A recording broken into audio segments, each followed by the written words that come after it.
in-depth, investigative. This is KXAN News Today. Still early, but our streets are already wet this morning, and we're continuing to get more rain here in Central Texas. Good morning, I'm Tom Miller. Good morning, everyone. I'm Sally Hernandez. Kristen is here with a look at how the rain is going to affect the start of our work week. Yeah, it's definitely going to be wet, I think, for the drive as we're dropping off the kids at school this morning. So raincoat, a very good idea. Let me get you to the radar here. You can see the light rain, some pockets of moderate rain, mainly favoring our far eastern counties and hill country. We're kind of sandwiched in between right now, but we did see some rain overnight. Most of us, I would say, who did see rain, just a few hundredths of an inch, so not heavy, not a big problem, but I encourage you to slow those speeds and keep that raincoat with you today, because it's not just going to be a morning event. Although we will see the majority of the showers this morning, we could still see some of these rain showers stick around for your afternoon. Live look outside. Lorenz and Lorenz 360 camera got a good cloud blanket stretched overhead right now. Temperatures in the 50s, but this is where we should be. We should be in the low to mid 50s this time of year in the morning, and that's what I'm seeing across most of Central Texas this morning. Looking forward, highs will struggle today. Not going to see sunshine, intermittent rain here and there. So we're talking low 60s, very similar to what you felt yesterday. And like I said, rain chances best this morning. Those will slowly come down through the afternoon. And today actually looks to be the best day for rain. We hit a dry stretch and a warming trend heading into the work week here. So a lot to discuss when it comes to that brand new 7-day forecast. I've got that for you coming up in your first morning weather. Thank you, Kristen. We have some breaking news from overnight. A person is dead and another injured in a shooting in North Austin. Police got the call around 11:30 last night when they went to their home off of Aspen Street. One person was dead and another injured. The person was taken to the hospital. The injured person, there are no suspects at large, but police do not have anyone in custody. They do, however, tell us there is no danger to the public. Support continues to pour in for Austin police officer Jorge Pastor, who died in the line of duty during a hostage situation on Saturday. A gunman shot and killed Pastor while he was trying to free hostages in a South Austin home. That shooting injured another officer who police leaders say is now in stable condition. They say the suspect and two people inside the home died at the scene. Dozens gather outside City Hall Sunday honoring that fallen officer. The president of the Austin Police Association shedding some light on what kind of person he was. He regularly worked overtime to help his police family and other shifts downtown. He was part of a team that constantly stands guard against any potential active shooter. He trained hard to become part of our SWAT team. He helped others, supported his friends, and did it all while smiling. During Sunday's vigil, some wrote uplifting messages to APD, giving them words of encouragement during this difficult time. Several officers were also there at the vigil, including Interim Police Chief Robin Henderson. Going in depth on this, SWAT teams are specially trained to handle crisis situations. Those include hostage situations. The Department of Justice says training involves countering ambushes, clearing danger areas, neutralizing snipers, and freeing hostages. It's high-pressure training, all becoming more intense in a real-life hostage situation, with SWAT officers often facing life-threatening danger.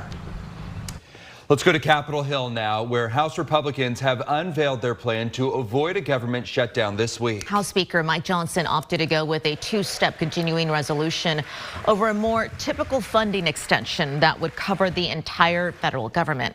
Now, under the two-step strategy, several spending bills would be extended until January 19th, while the remaining bills would go on a continuing resolution until February 2nd. The plan does not include budget cuts or aid for Israel. It is designed to avoid a messy showdown right now before the holidays and more time to pass individual spending bills. The House is expected to vote as early as tomorrow.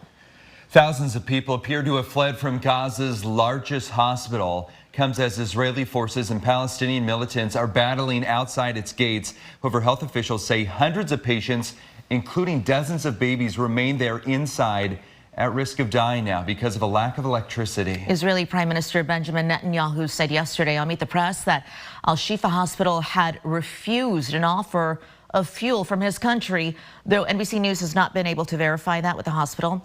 Netanyahu also said there could be a deal to free hostages held by Hamas. NBC News' Josh Lederman has the latest report ahead of the Today Show this morning. The U.S. is stepping up its efforts to try to free those hostages from the Gaza Strip. A top White House envoy heading here to Israel and to Qatar to try to broker a deal, as the U.S. says it believes there may be 9 Americans brought to Gaza as hostages, but doesn't know how many of them at this point are still alive. And the healthcare situation in the Gaza Strip continuing to deteriorate, more and more hospitals out of service. The World Health Organization is now calling for an immediate ceasefire, saying that the largest hospital in Gaza is no longer functioning. They say the situation is perilous. We'll have much more coming up on Today. Coming up right here on KXAN News Today, why investigators need your help this morning finding any suspects in connection to a shooting at a flea market here in Texas. Hundreds of child care facilities fighting to stay open amid high costs just caught a big break. The changes coming to the schools and when you could see them go into effect. Good morning, everyone. Welcome back to KXAN News Today. Here's a live look outside to give you an idea what your Monday is looking like. Kristen is here with the chances of your rain forecasts and the rest of your work week up ahead. But investigators need your help this morning trying to find any suspect in connection to a shooting that happened at a flea market in Texas. A child is dead, 4 others in the hospital after being shot last night. Happened at a flea market in Pearland outside Houston. Police say the shooting wasn't random and it's possible there were 2 shooters. Our investigators are interviewing people that were involved, victims that were involved, to ascertain exactly what happened.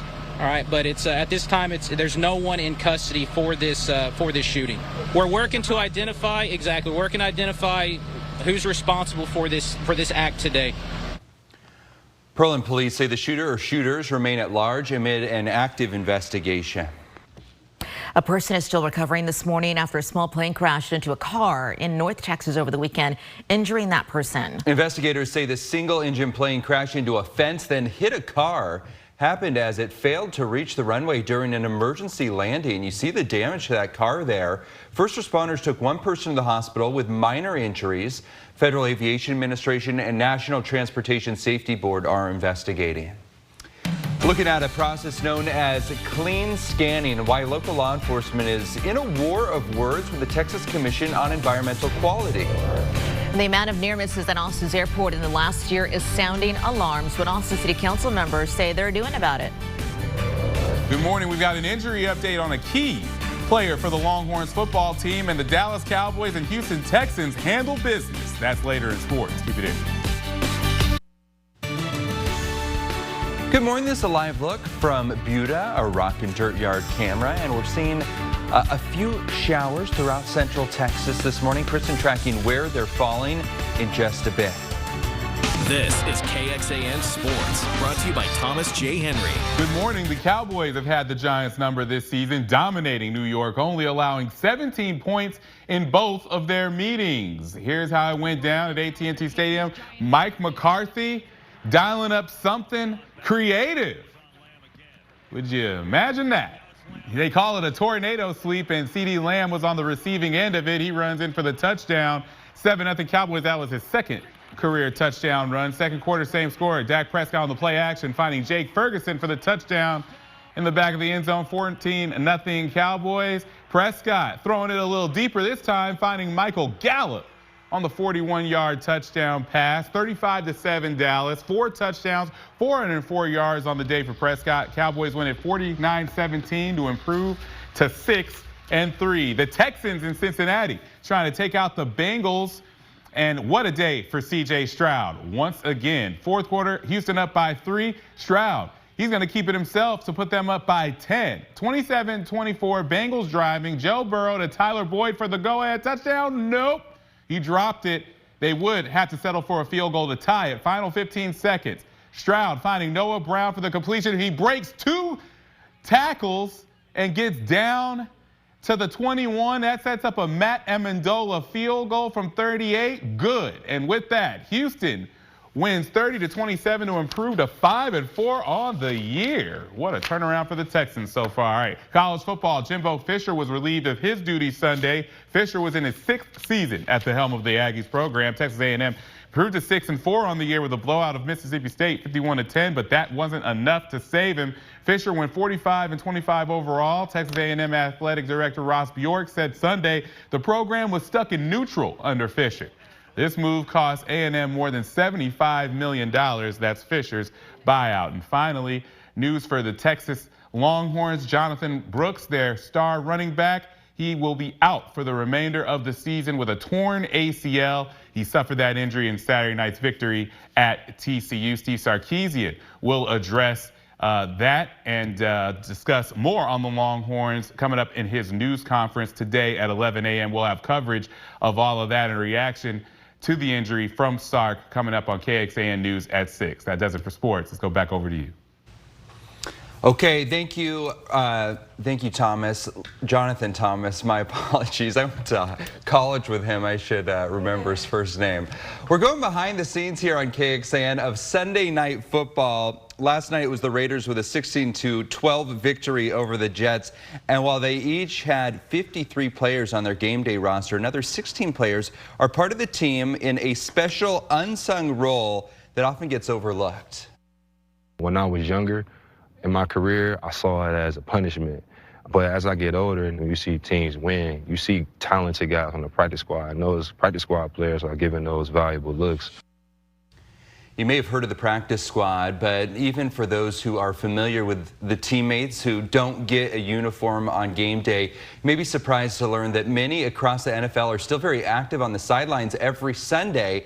And NBC's Stephanie Goss gets a first-hand look at the Jets practice squad, why these guys are the ultimate teammates. I love that. I love that they shine a light on those who maybe don't necessarily get the limelight all the time, but have a very important role in the game. Yeah, I mean, they're the reason that the offense knows what the other team's defense is doing and vice versa, too. Very cool. Look for that story later this morning. Okay, let me show you what's going on with radar. Hey, we got rain, y'all. Rain up in the hill country, rain in our eastern counties, dry as far as what's falling from the sky here in Austin Metro. However, we got some rain overnight, so the streets are going to be wet on your morning drive. You know what to do. Extra 5 minutes to allow yourself to slow the speeds on your way into work or school this morning.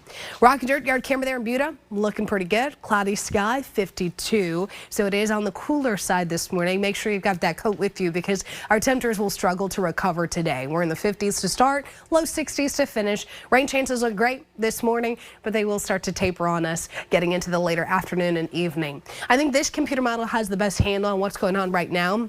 So I like what it's showing for the later part of this morning. Spotty to scattered, very light rain, maybe even drizzle for most of us. And then you'll notice through lunchtime, still tracking some rain. Maybe we get a second little round here coming into the later afternoon. But it is likely that these will slowly start to taper into this evening and into tonight. So it's going to be, I wouldn't say a steady rain, but kind of like hit and miss light rain showers here and there.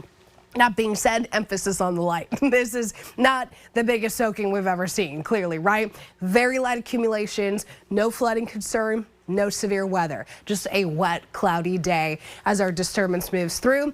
Behind it, you'll notice this ridge here, the dome of those lines. That is going to be a warming trend that gets underway here starting really tomorrow, and then we're going to take it all the way through the later half of the week, which means upper 60s tomorrow afternoon. We get our 70s back Wednesday. That's actually where we should be this time of year as far as the low to mid 70s go. So our 7-day forecast, just today's probably going to be the coolest and wettest day of the next 7 with that 60% chance of on and off light rain for the most part. Mix of sun and clouds tomorrow, more sunshine expected Wednesday, Thursday. We're looking pretty good here into the start of the weekend, but maybe another storm on the way Sunday, Monday. We'll see. I'm going conservative with the rain chances now at 20%, but I think there's going to be a sneaky little cold front coming in here, which is why temperatures only come down maybe 1 to 2 degrees. Overnight lows far above freezing for the next 6 to 7 days. We're waking up to 50s most mornings.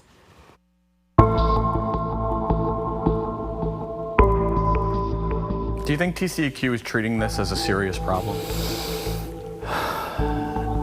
I don't think so. And the reason why I don't think so is because it's been going on since 2017. Local law enforcement in a war of words with the Texas Commission on Environmental Quality. Following our reporting, the agency says it wants to learn why investigators believe 5 million vehicles were illegally inspected last year. It's a process known as clean scanning. The scheme is where fraudulent emissions tests are registered as official records with the state. But as KXAN investigator Matt Grant reports, the about-face call for a face-to-face comes after the agency's chairman called the calculations a dramatic overstatement. We need to step up and have an over-dramatic response to this, okay? Yeah, you may say that it's over-dramatic, but again, you don't have all the numbers. In my opinion, you just have part of that puzzle. We have a little bit more of that puzzle. We've been working in it. You ready to run it? Sergeant Jose Escribano with the Travis County Constable Precinct 3 Clean Air Task Force has worked on fraudulent emissions inspection cases since 2017. That's a clean scan. He led this sting operation in Austin just last month and is considered one of the leading experts in the state, which is why he isn't happy. And I'm wondering what your response is to that. When we showed him what TCEQ Chairman John Neerman had to say. He's reading off of a script. I'm not reading off of a script. I'm reading off of experience. We stand behind what we said. In this email to KXAN, Neerman called Escribano's estimate, quote, not credible. He declined our request for an on-camera interview. Escribano says his team came up with the $5 million figure based on confidential law enforcement analysis. We're looking at something a lot deeper than that I really can't discuss here because that information, of course, we're using it, and so is DPS to go ahead and continue their investigations. In response, a TCEQ spokesperson told us, we do not know what confidential parameters he may be referencing, nor how any parameters appropriately applied could yield a number anywhere near 5 million vehicles annually. Accordingly, we see an opportunity to learn from the sergeant if he is willing to disclose his calculations to us. We plan to contact him directly. We would welcome to have that opportunity and then, see if, whose numbers are correct. Regardless, TCEQ's own numbers still point to widespread fraud. Since the start of 2022, TCEQ data we obtained identified more than 1.5 million likely clean scans. This week, Escribano met with the Texas Department of Public Safety to discuss new ways to collaborate and share information when it comes to stopping fraud. It has to make you wonder. We have the right to ask the question, why hasn't this stopped? As we first reported this week, the Travis County Tax Office says until the state can, quote, get a handle on the fraud, it will only accept vehicle inspection reports for cars subject to emissions testing from Travis and Williamson counties. We reached out to the 3 areas law enforcement told us has the highest volume of clean scans taking place. Tax offices in Dallas and Harris counties say staff there are trained to detect counterfeit vehicle inspection reports, but neither said anything specifically about clean scans. El Paso County says it doesn't have a specific program in place to detect fraud and generally does not reject inspections. Matt Grant, KXAN investigates. Thank you, Matt. Safety inspections are going away, by the way, in the year of 2025, but emissions inspections, which Escribano is focusing on, still required in 17 Texas counties in order to meet the federal clean air standards. He's now contacting lawmakers, and he wants to make it easier to prosecute criminals who are passing vehicles illegally for profit. We'll let you know, of course, what happens. Hundreds of child care facilities fighting to stay open, and it's amid high costs. Just caught a break, though. A tax break. Texas voters approved a proposition last week. Austin City Council gave the go-ahead to get a tax break to the child care facilities. This could really be a game changer, too. It's going to start next year. It impacts about 100 schools where families need tuition help. Sam Stark explains what'll change. I do not like them, Sam. I am. Alejandra Gardner runs a South Austin preschool. Since the pandemic, things have been tough. The biggest challenge is getting staff. You can see that Dairy Queen, Target, they're all paying $20, or they're saying they're paying $20 an hour starting rate, and we just can't compete with that. The strain forced them to increase tuition on a couple of occasions. A tough situation for parents, especially when over half of Alejandra's students use tuition subsidies. So they get upset, and I understand it, and I try my best to explain this isn't something we want to do, but in order for us to maintain what we have to do it. The child care programs work on razor-thin profit margins. They collect revenue from whatever families can pay in tuition. from the reimbursement rates from the state subsidies, which we know were insufficient to cover the costs of being very high quality. The new legislation passed Tuesday will make it easier for some facilities, but organizations such as Success by Six with the United Way Austin say the work is far from done. We still need to find ways to get more public dollars invested in childcare to stabilize the workforce and to increase the capacity of our community. Alejandra says the new law will make it easier to enroll more kids on subsidized tuition. It's like I tell my staff all the time, like, guys, this is a hard job, but it's more of a heart job. With this bill, like, we won't have to have so much of the hard and stress and stuff, because this will alleviate some of that and be able to really focus on the heart part of it. Sam Stark, KXAN News. That measure called for cities to have at least a 50% exemption. However, Austin City Council went farther, deciding to make it a 100% exemption. For those listening on the KXAN Today podcast, thanks for being with us. Here's what we're tracking at 5. As the government shutdown looms, House Republicans revealed their plan to avoid it. How much time the new plan would buy.